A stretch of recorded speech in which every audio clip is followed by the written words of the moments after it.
Namaste and welcome to another week with me. So आज चाहिँ म हजुरहरूलाई नुवाकोट गाउँपालिका लग्नेछु जहाँ चाहिँ हामी दुप्चेश्वर मन्दिरको दर्शन गर्यौं र केही मिठा पलहरू बितायौं। र सुरु गरौँ हाम्रो यात्राबाट। यसपालि चाहिँ हामी दाइ भाउजूसँग एक दिनको लागि नुवाकोट गयौं।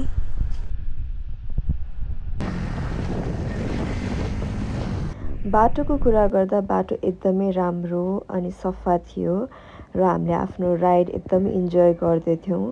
तर होटल नजिक पुगिसकेपछि हाम्रो अफरोड सुरु भयो।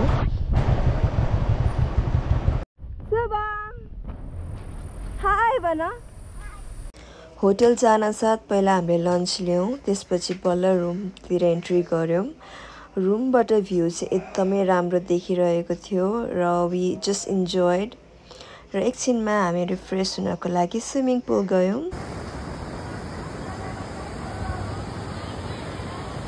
शनिबारको दिन लाइन देख्न सक्नुहुन्छ कति माथिसम्म छ। त्यसपछि हामी नजिकैको खोला गयौं जुन चाहिँ एकदमै राम्रो थियो।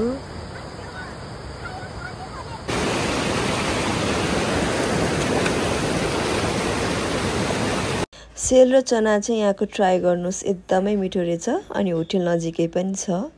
त्यस्तो अनि यहाँ बल गरेर खाएर हुन्छ त्यो त घर थियो यो कहाँ बाहिर हो नि। म जान्छु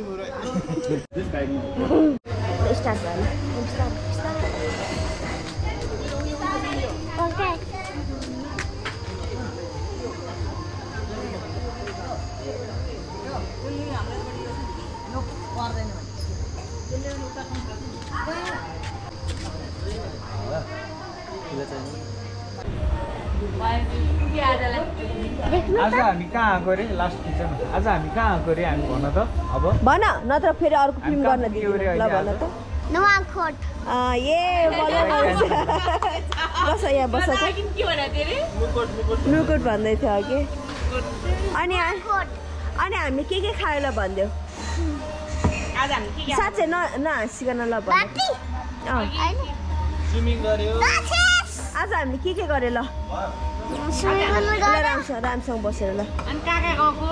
अनि काका गयो खोलामा। अनि रमाइलो भयो स्विमिङ पुलमा। तिम्रो काकाले के गरेको? दुबई ल्याए। स्विमिङ कसरी सिक्छ त केटो? हाय दी।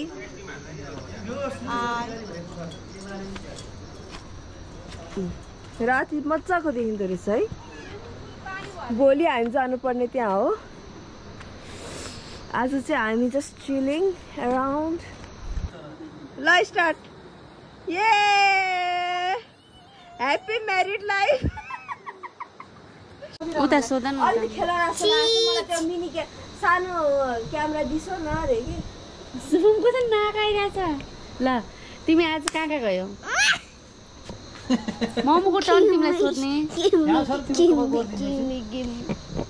छैन। राम्रो लाग्यो हामीले मगायो भने त राम्रो। लाइन गयो।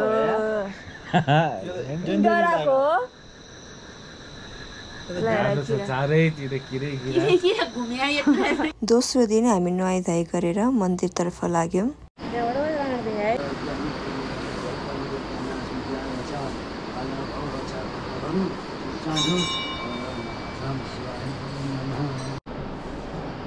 हरिबोल हरिबोल। नरिवल होइन क्या, हरिबोल हरिबोल।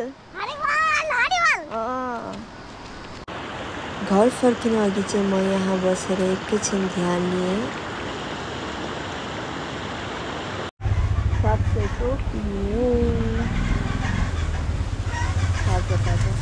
र फेरि पनि बिस्तारै हामी बाटो इन्जोय गर्दै घर फर्कियौँ।